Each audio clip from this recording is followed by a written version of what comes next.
good time, bad time, Lord. It's good to see everybody here this morning, and like the Bible says, grace be upon all of us, and I'm thankful for the ability to be here, and I thank you that, thank God that I'm in a habit that just automatically my body knows to be up, be ready to go to church, and wrestle with God, you know. And but this morning's message is it's titled Obstacles. I'm not real sure if I gave it the best title or not, but it's too late to change it now. So, but I want to talk about some things this morning, and hopefully it'll help us. Hopefully I don't mess it up too bad. But you know, like Tyler back there, for example, I'm just going to pick him out of the crowd. He's an engineer at Oshkosh in Jefferson City. That's a pretty good job. You have to work very hard to earn that job. Tyler joined the military for 4 years, so he'd have his college paid for. He went through military 4 years. Anybody been in the military, it's not easy. If anybody's been in it, you know, it ain't real easy. You do what they say the whole time you're there. You don't have no choice. And then after the military, he moved to Cookeville, and paid his price there. Went to college 4 or 5 years, get his engineer degree. And then, you know, he had to work a few jobs leading up to the job he's got now. He had to pay a price. And if you want a good job, you definitely have to pay the price. But even though he's got a good job, and you know, he had to move away from home for 10 years to pay the price to get that job he had. And he had to go through a lot of obstacles to get it. One obstacle is being away from me for 9 years. I don't know how he stood that, moving away from his brother for 9-10 years. But even Korea, living in a whole other country away from him. But anyway, but now since he's got this job that he worked real hard for, he's still got obstacles on his job. You know, it's still, it ain't all peaches and cream. And I'm sure he likes it, or he wouldn't have worked so hard to get it. And but, you know, you still got challenges. Chuggy back there, you know, he works at Green Tomato washing dishes. When I worked in a restaurant, I loved washing dishes. Now you can make more money than you used to, but man, I was like, man, if I can make a good living doing this is all I do. You give me a water hose and a steel wool, and man, I was having the time of my life. Now, if I didn't have a water hose and a steel wool, some restaurants wouldn't let you have one. They just give you a little scrubby brush and a little bitty squirt thing. I thought, man, how are we going to get all these dishes clean, a little scrubby brush and squirt thing? But anyway, you give me a water hose, steel wool, and I don't know, it fired me up, and I was working 100 miles an hour and fast, clean, all that. And you know, it's a stress-free job. It's one reason I like it. You didn't have to deal with a lot of stress, but still, Joey will tell you, it still has obstacles. One obstacle is getting wet. You're sitting there and you're getting wet all the time. I learned a little rig. I put get one of them big giant garbage bags, and I pull it up to here, tie it on me, put it under my apron. There's certain shoes you get, so you won't get so bad wet. But that's one obstacle. It's pretty nasty. Sometimes the waitresses will put knives. You got some places have a big old bowl with soap water, and you throw all your silverware in it, so it kind of gets all the stuff in people's mouth off of it. And then sometimes a waitress will pour the sharpest knife, or a cook or something, put the sharpest knife in the world in that soapy water, and you don't know what's in there. You reach, get it, you pull your hand out, and you got no fingers left. You know, there's obstacles to it. And then you clean you clean the walls down, change the water machine, you clean all this the stainless steel around you, and you're ready to go home, and here comes a waitress, about 5 bus tubs of dirty dishes you didn't know was out there, you know. And there's obstacles to anything. And so anything you do, whether it's a high on the totem pole job, low totem pole job, you're going to have obstacles. And it's rough and I believe like God gives us a vocational calling, and He gives us a ministry calling.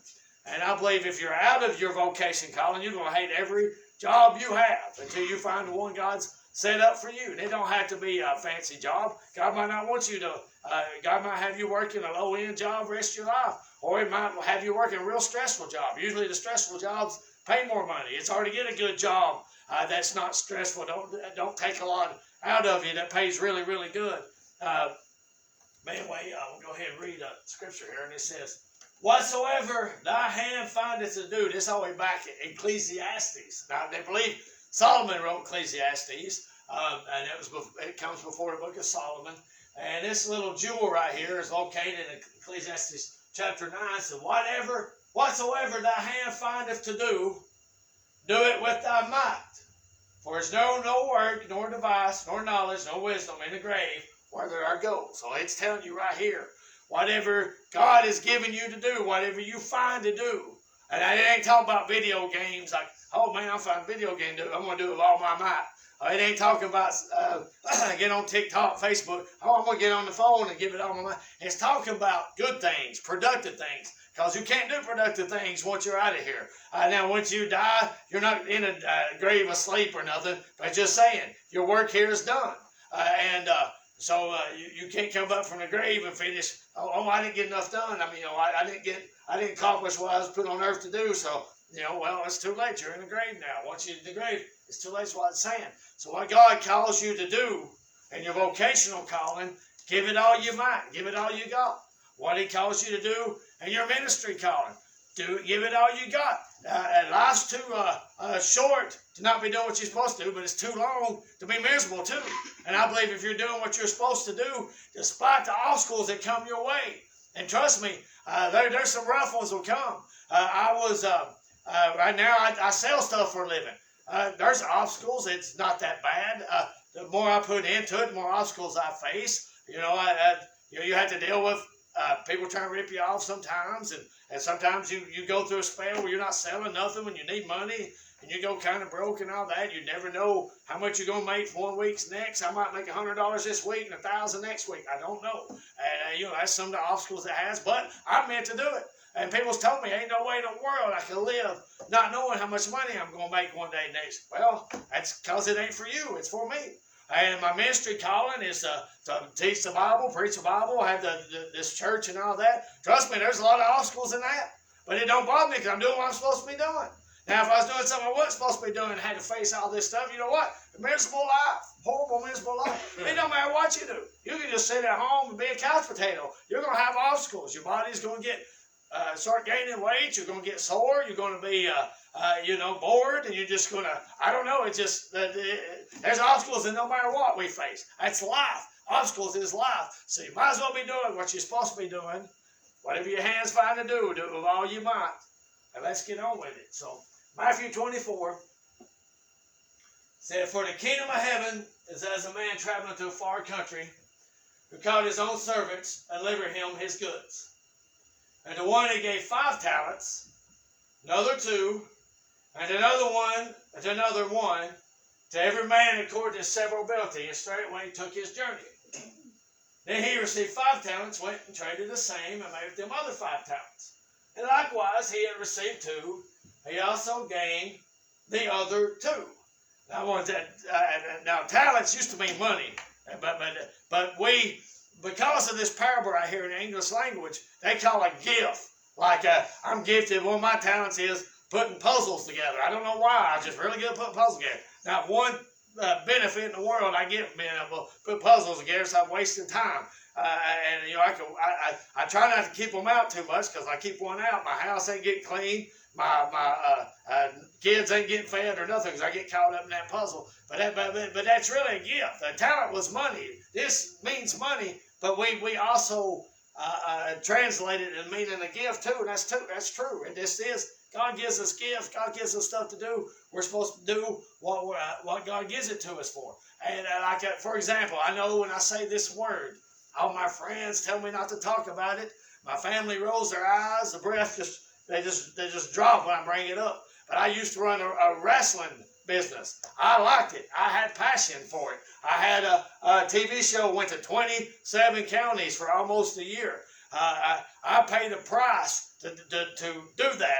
I ran 250 wrestling shows. They were not cheap. There were a lot of obstacles. People were trying to rip me off, get beat up all the time. In the wrestling business, you had to get beat up all the time. And be time away from family. One Christmas, I didn't get no Christmas presents from my parents, nothing, because I had to go to Nashville to a wrestling show,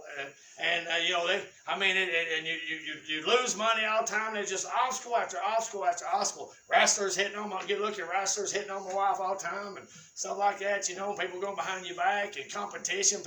You go outside and people would have flyers for their show all over the cars, and they try to steal your buildings. And I do fundraisers, somebody make a lot of money. And they'd come behind me, oh, I do it for free. You just had to deal with stuff all the time. But I liked it. I loved it. And it helped me prepare for this too. This is a piece of cake compared to the persecution I got doing the wrestling. But there's also benefits to it. One benefit, and my mom and dad was pretty protective of me. They wouldn't let me just run around with anybody. So and them being school teachers, they knew every kid in school, everything they've ever done their whole entire life. So they just kept me at home, protecting me. And so I didn't have nothing else to do except watch wrestling. So I grew up watching it. And then when I got older, that's one benefit of running wrestling and being so passionate about it. I got to meet a lot of them guys I used to watch. I got to hang out with them. And I got to get my picture made with Ric Flair. Got to be around his family a little bit. Jenny got the whole church for him while he autographed it. And, I got to see people have good times at the shows. And I got to see the wrestlers happy because they're living their dreams. But the best thing that happened while I was in the wrestling business is I got to hang out with a guy named Dr. Tom Pritchard. I love watching him. But he was a bad guy. I always liked the bad guys when I was at high school and everything.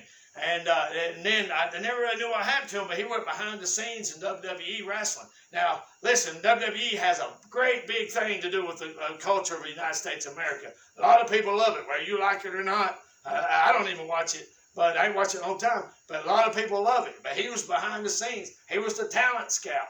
He was the one that go find talent. If you ever seen somebody come up from scratch, more likely he's the one that discovered them. He was a head trainer. Dwayne Johnson's on every movie that comes out.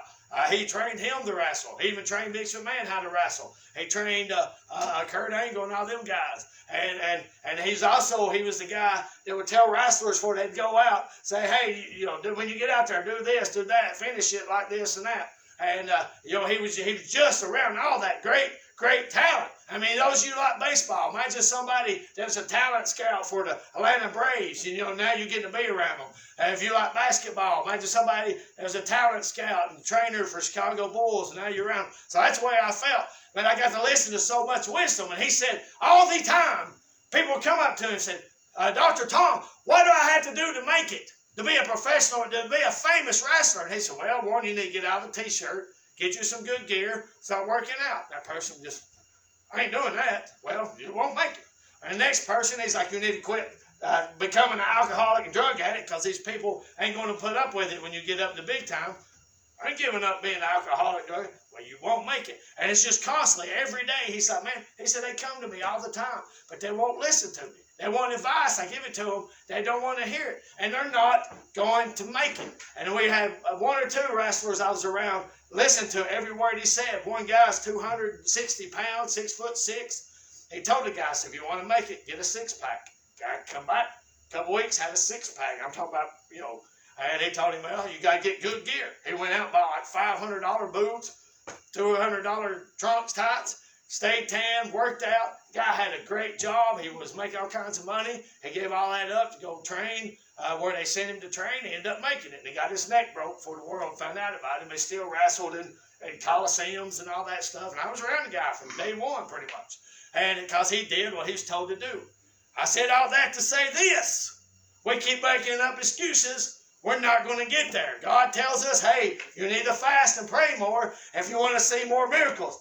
Well, guess what? We're not going to see miracles unless we're fasting and praying. You want to see your kids saved? You're going to have to holy up. You're going to have to live right. Quit watching soap operas all day. Quit watching the game shows all day. Start reading the Bible. Start praying to God. Start showing God that you actually care. Get your life straightened up, and that'll move God to start working in the lives of your family. And I'm telling you, it's a fight every day. I fight every day trying to keep worldliness taking over my kids. Sometimes I win, sometimes I lose. I work every day trying to keep the world taking me over.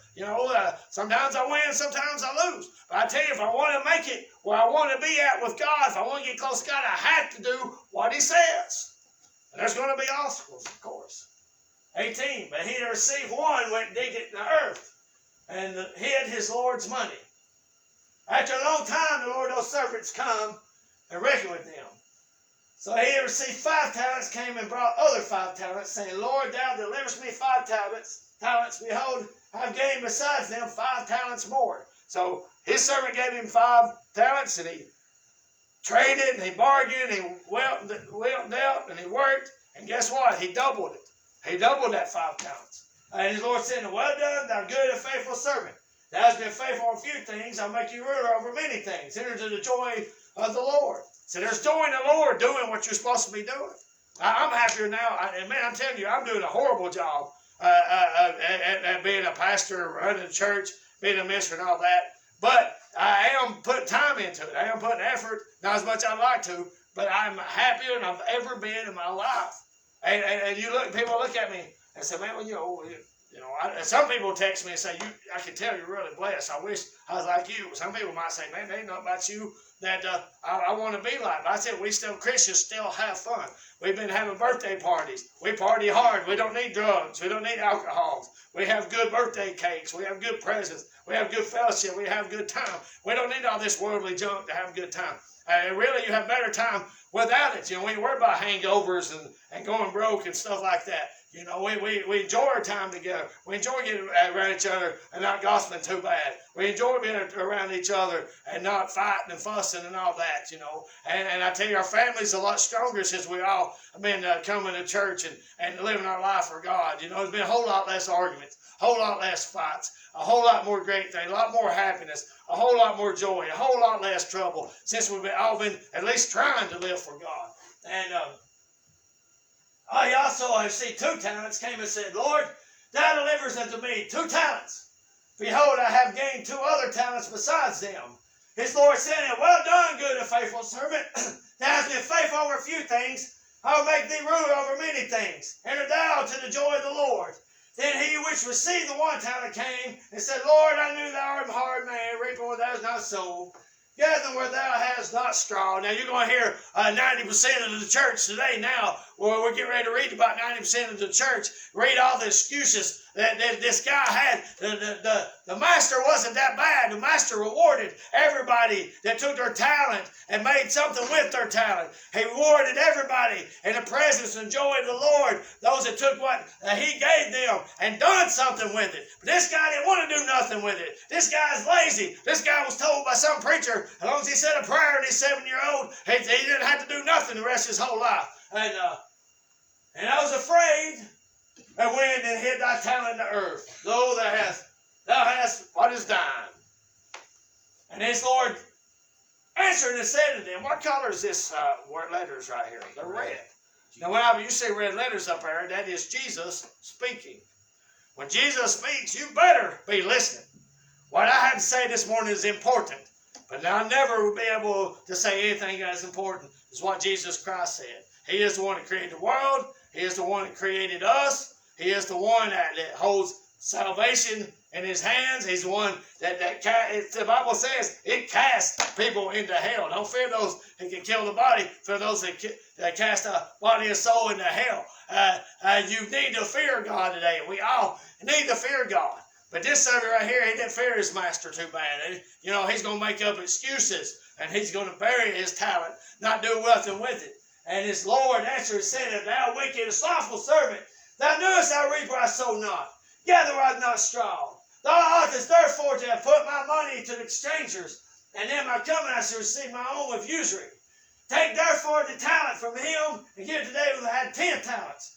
For to every one that hath shall be given, and he shall have abundance. But from him that hath not shall be taken away, even that which he haveth. And cast ye the unprofitable servant into outer darkness. There shall be weeping and gnashing of teeth. I try to make a joke of it, but that guy went to hell and didn't do nothing with his talent, And we're not saved by works, but the Bible says faith without works is dead. I don't want a dead faith. We're here to do something. We're here to do something for God. We're here to pray for people. If you're bodily injured, you still got a conscience mind, you pray. You do something for God. God needs help. God needs help to do everything. Well, God chose to do his work on earth through humans. He called us his body. We are his feet, his hands, his mouth, his mind. We are his arms, his legs. We are called to work for God. We are called to do things for God. We're not called to sit on our hands. We are not called to say, I said a prayer 100 years ago. I've done all I need to do, just sit back, go on the lake, and just take it easy, ride it on out of here. No, we all of us, not just preachers, Man, I tell you what, if you putting all your hope in preachers, you're in trouble. Because I know a lot of them. A lot of them I wouldn't give 50 cents for, to be quite honest with you. A lot of them are great men. Some of them are great men of God. They work hard, and they pray, and they put up with a crazy bunch of mess. A lot of them is opportunists. A lot of them, they know where the money's at. A lot of them, they like the prestige and like the Pharisees, the greed in the marketplace and be giving. People told me, they quit preaching about other churches, other preachers. The Bible said there's going to be wolves in the last day. I don't want my sheep falling for these wolves. A lot of people are falling for these wolves. I don't want that to be us. I don't want that to be me. And I tell you, I know many personally. I tell you, I'm scared of. I'm telling many personally, they steal, they kill, they destroy, they're wicked. And a lot of people don't know about it. And people brag about having discernment. Sorry, honey, you don't have no discernment because I know who you're following. You don't have discernment. You're following wolves. And how do you know they're wolves? By the Bible. By the Bible, they're the characteristics. If you've been caught stealing on camera and you're a pastor, you're a wolf. You're a wolf. But yet, we got some out there. Okay. But look at the calling of David.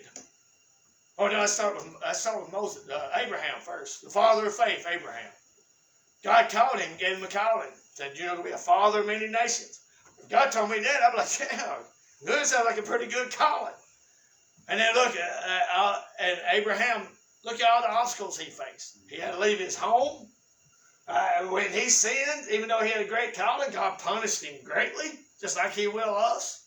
And he, Abimelech almost took his wife away because he lied to his sister. It was his sister, half-sister, but it's also his wife. Didn't tell him that. And he faced all kinds of obstacles. He had to tell Ishmael and his mom. I know his mom better than my own name. But anyway, Hagar told him he had to tell his kid to leave, get away from him. That had to be hard. He had to face the temptation, get ready to sacrifice Isaac. I mean, he had to deliver Lot. Got kidnapped. He had to deliver him and fight all these wars and battles. Man, it wasn't peaches and cream. He had a great calling. But still, he had a lot of obstacles to get there. But he overcome those obstacles. And you know what? Now we call him the father of faith. He was the father of many generations. He was the number of sand of the seas, the father of. And Paul said in Galatians 3:16 that through, Jesus come through Abraham's seed. And we're Abraham's seed through Jesus that's in us.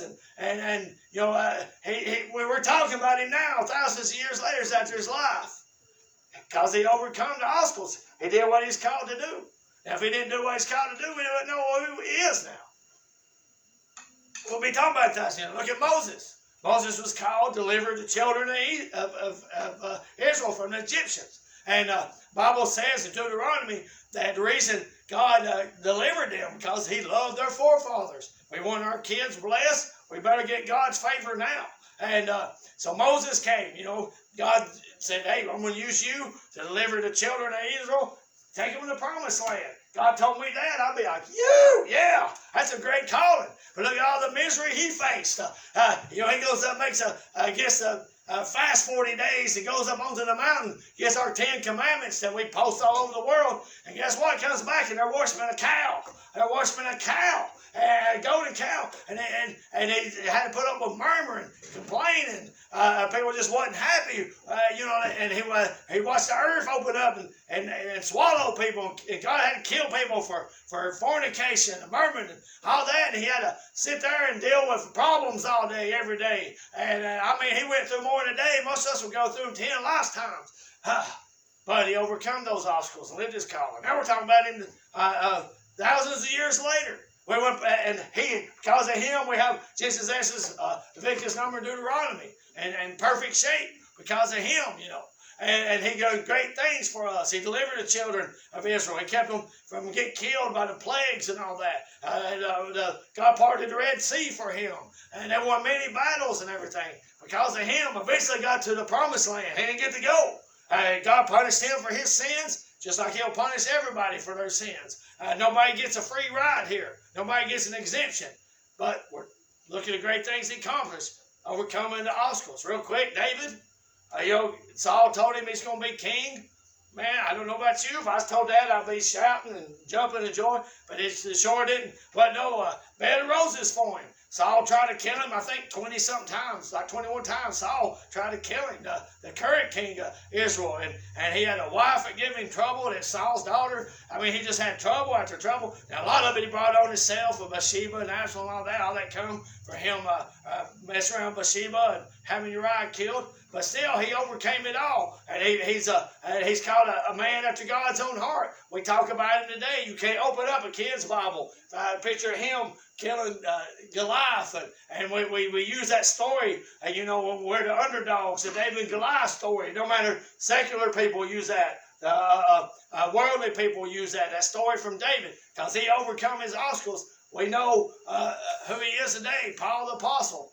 You know, he started out attacking Christians, killing Christians, all that. And then God saved him, said, you're going to be one to bring the gospel to the Gentiles. You know, I'd be pretty happy. And then he ended up getting whipped, beaten, imprisoned, stoned, left for dead. Escaping for his life all the time, persecuted. And, you know, great calling comes with great price. And you reap what you sow. You sow a lot, you reap a lot. He sowed a lot, and when you sow a lot, you're going to have a lot of obstacles. But he overcame them.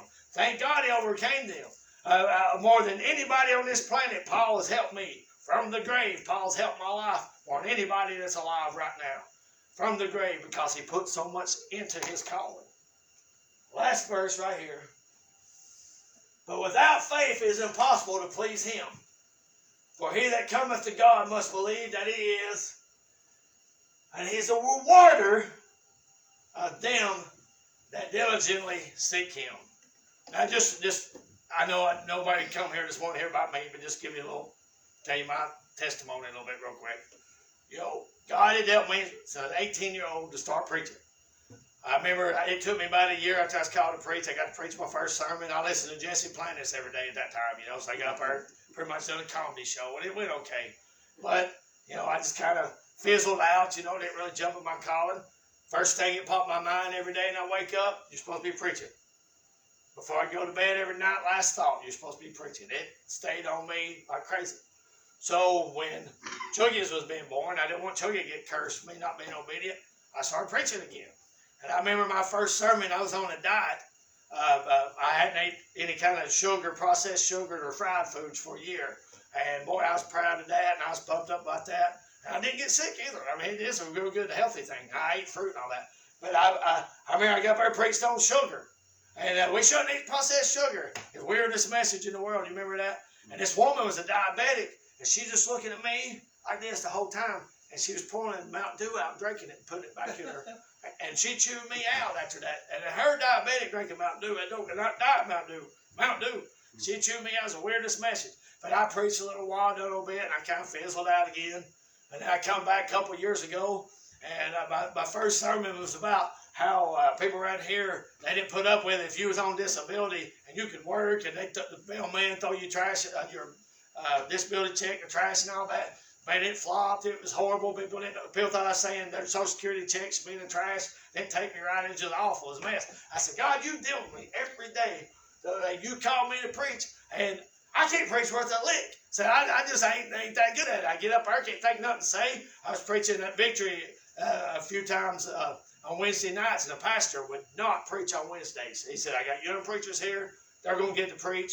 And we get up there and we preach and stuff. And then finally, one Wednesday night, so I believe God's got me preaching. He preached. I mean, had everybody shouting and crying and hollering, praising the Lord. And other preachers looked at each other like, do we have it or do we not? But still, God's called me every day. I mean, even now, my calling. And you think God called me as hard as he called me. I'd preach and meet hundreds of people come hear me, and everybody just love it so good. I promise you, I've made a lot more people mad than I've made happy. I promise you, I've lost a lot of friends being a preacher than I did doing anything else. And I tell you, I went through a lot more obstacles doing this than anything I've ever done. But I'm happy because I'm doing what I'm supposed to be doing. I don't know if I ever see the fruit of my life. Now, if I get fall into sin, but I'll let it be right. So I always pray for me. I don't fall into sin. I pray for y'all. Y'all don't fall into sin. I know the devil's going to try to get every one of us. But that's my message this morning.